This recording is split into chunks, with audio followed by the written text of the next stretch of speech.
Opa! Beleza? Você está no Spoilers Arcanos, o arsenal de RPG do mestre Gufigar. Bom, eu sou o Gufigar e hoje nós vamos dar uma folheada no livro Filhos do Éden Universo Expandido, escrito pelo Eduardo Spohr. Bora lá?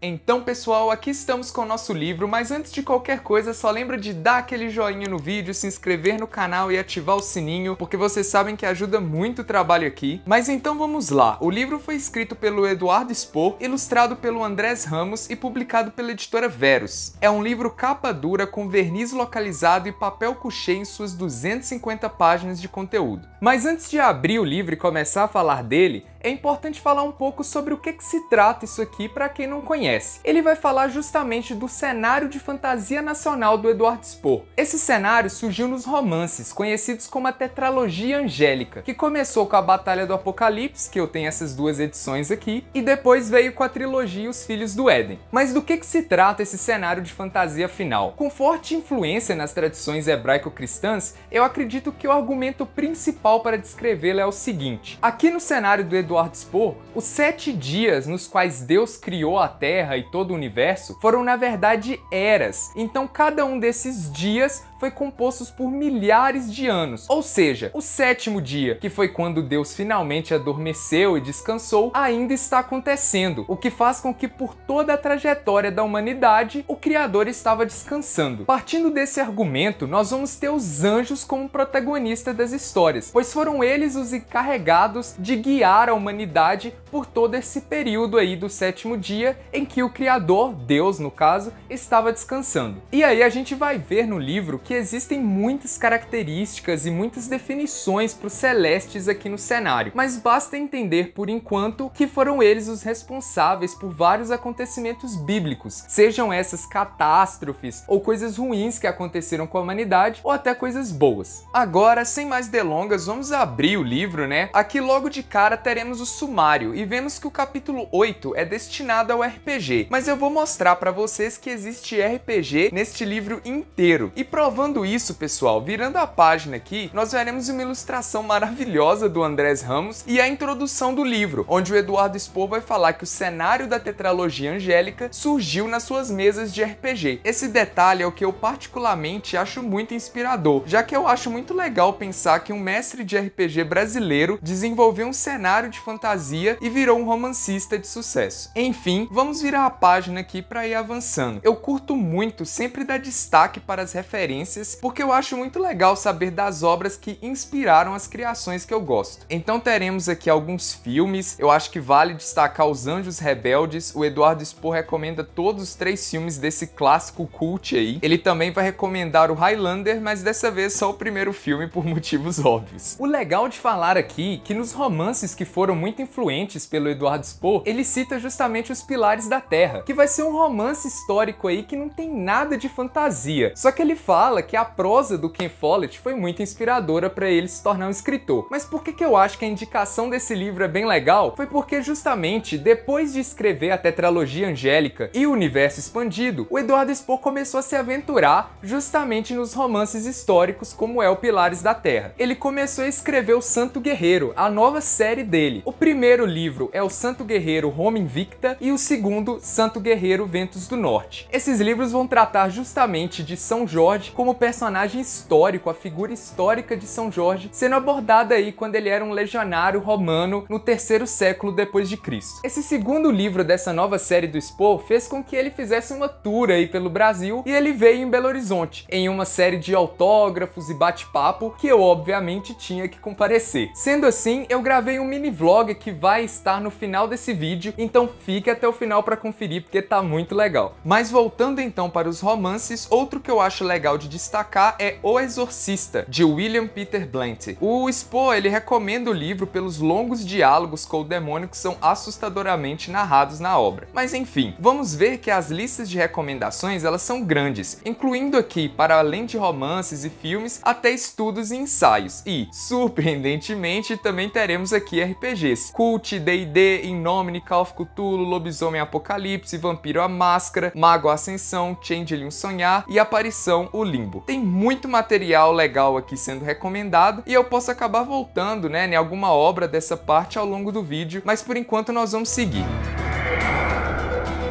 Aqui no capítulo da cronologia, teremos os grandes acontecimentos históricos que marcaram este cenário de fantasia, com essa linha do tempo aqui embaixo que vai seguindo ao longo das páginas. O que vai ser tratado inicialmente são 7 dias da criação do mundo, que, como eu disse antes, foram na verdade grandes eras com diversos acontecimentos. E aí, no caso do 7º dia, é aquele marcado por mais acontecimentos, já que foi a partir dele que toda a humanidade caminhou sob a proteção ou controle dos celestes. Teremos então diversos detalhes sobre tais acontecimentos, nos quais eu não irei me aprofundar neste vídeo, pelo fato de que eu realmente recomendo a leitura dos romances e não quero dar spoilers, né, para quem não tenha lido. Então nós vamos seguir para o próximo capítulo, que vai ser o capítulo de cenário. Enquanto em cronologia nós vimos os grandes acontecimentos que marcaram o universo, aqui nós iremos entender melhor como este universo funciona, aprendendo sobre diversos lugares e conceitos que permeiam a obra. Como eu disse, a minha intenção aqui é apresentar o material e a obra do Edward Spohr para quem não conhece, sendo que eu posso depois fazer um vídeo detalhando melhor o cenário, caso vocês tenham interesse. Mas o curioso aqui, pessoal, é que vocês conseguem ver que nesse capítulo do cenário, nós vamos ser informados sobre Asgard, que vai se referir aos elementos de mitologia nórdica, né? Fugindo um pouco da temática celeste que a gente estava vendo até então. E aí, para falar melhor sobre isso, eu vou voltar aqui rapidamente na parte das referências, porque eu acho legal mencionar que essa mistura de diferentes mitologias está diretamente ligada à influência do Neil Gaiman na formação do Edward Spohr como autor. Ele vai citar diretamente aqui, né, o romance dos deuses americanos, quadrinhos como os livros da magia, Sandman, todos eles do Neil Gaiman, e eu também, como sou um grande fã do Neil Gaiman, um consumidor das suas obras, consigo identificar essas referências na obra do Edward Spohr. Isso acontece porque eu vejo que o Edward Spohr utiliza no seu cenário um conceito que é muito característico das obras do Neil Gaiman, que é a ideia que os deuses, as entidades e os grandes panteões são oriundos da consciência humana. Sendo assim, no cenário do Edward Spohr, vai ser muito comum você ver um grande panteão de deuses que também existem no planetério, porque apesar, né, da grande influência nas tradições hebraico-cristãs, você vai ver os grandes deuses nórdicos, gregos e qualquer outras religiões aí, vivendo simultaneamente com essas figuras celestes aí.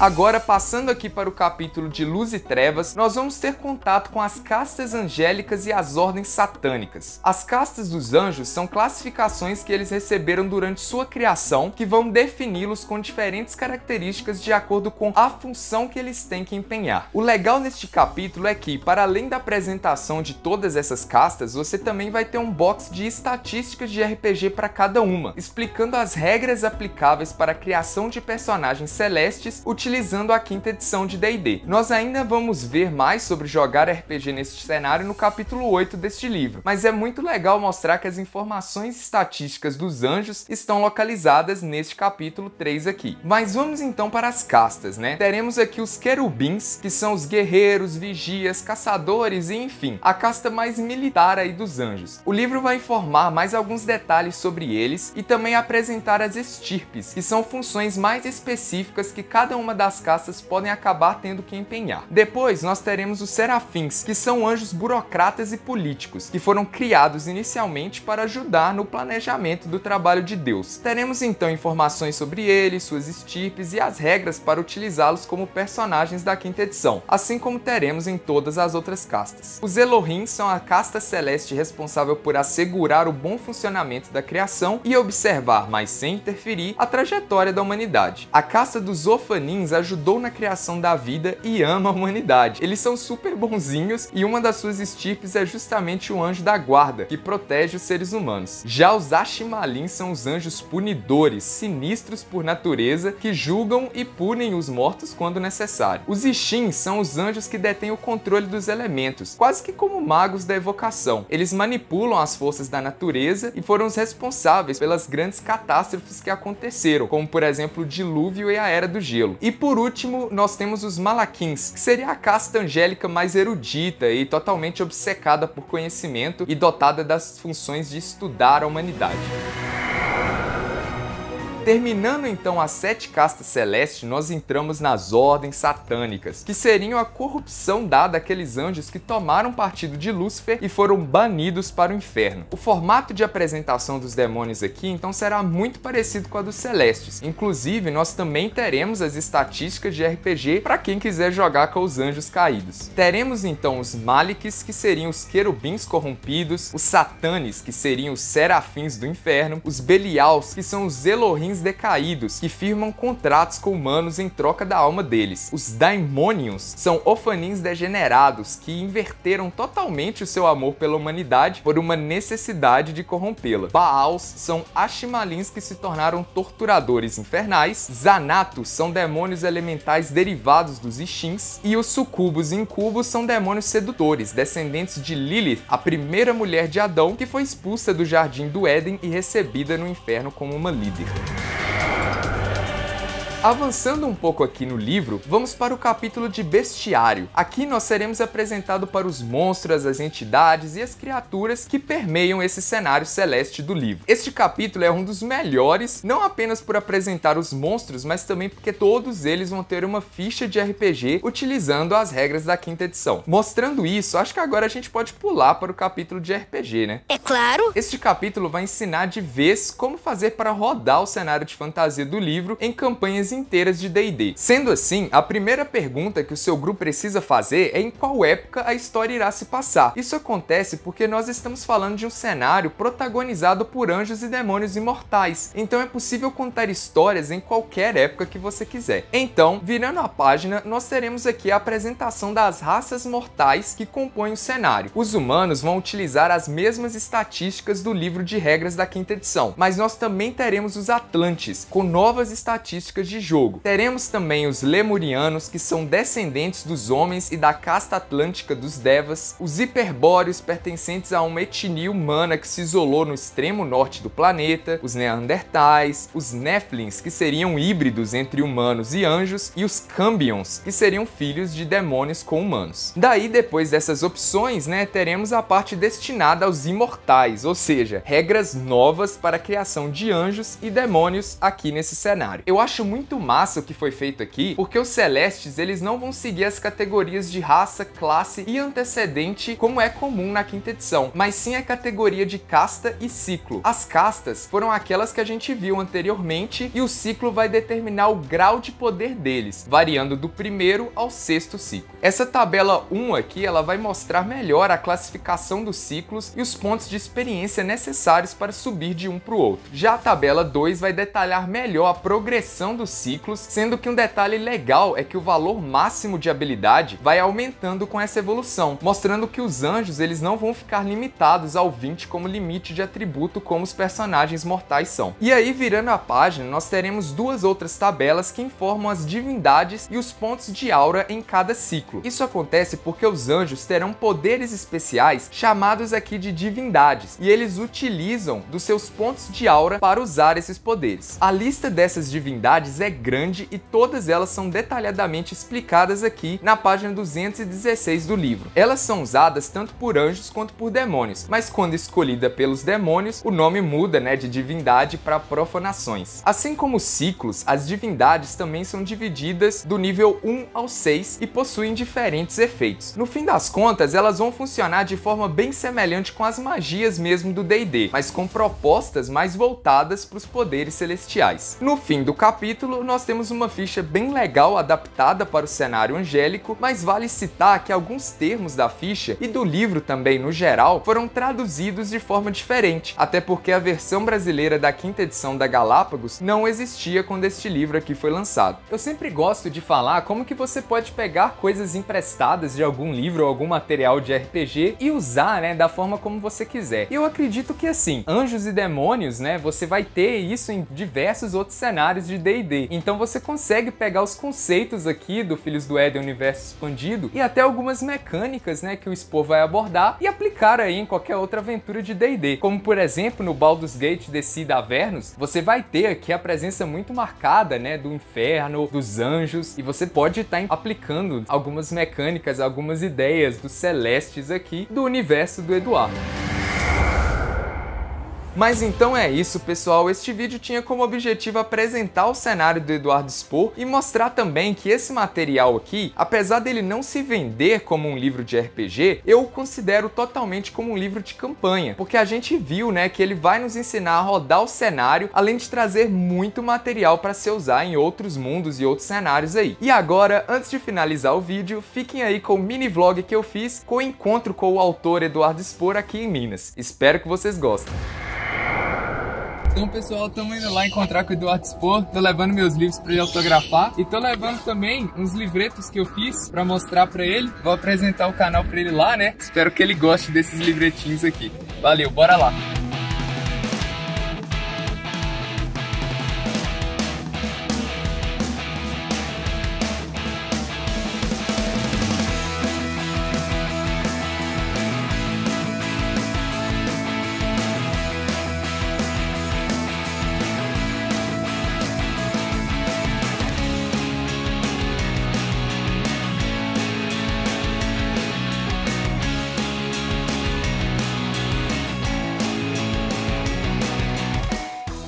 Que o RPG ele foi uma caixa de ferramentas mesmo para você. O universo da tetralogia angélica nasceu nas suas mesas de RPG. E o que eu queria saber era justamente se você chegou a jogar mesas nesse cenário de Roma. E se você jogou, se você teve essa experiência, que sistema que você usou, como que foi? Eu joguei algumas vezes, né? E foi excelente. Uma delas foi na cidade de Constantinopla. Era como se fosse assim, as forças do imperador contra o prefeito da cidade, whatever. E aí depois que eles enfrentaram os inimigos, eles foram pra casa lá do prefeito da cidade e estavam todos ferrados, todos feridos, e teriam que enfrentar uma nova batalha contra esses caras. E eles tinham que perder. Os caras estavam dentro de uma casa, a toda fechada, tudo. O chefe da guarda apareceu lá de fora e o Rex, meu irmão, que era o centurião, ia tentar convencer que o prefeito era um cara babaca. Então deixa eu fazer um teste aqui de persuasão, né, que tem nessa...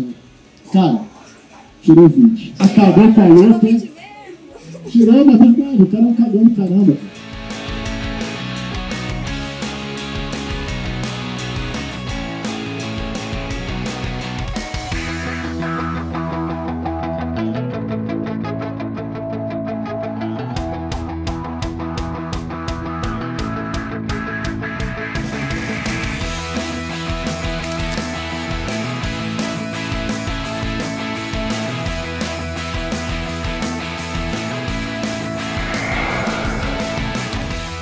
Muito obrigado por assistir este vídeo até o final. Se você gostou, clique no card da esquerda para assistir o vídeo anterior e não se esqueça de assinar o canal para conferir os lançamentos futuros. Até mais! Uhul!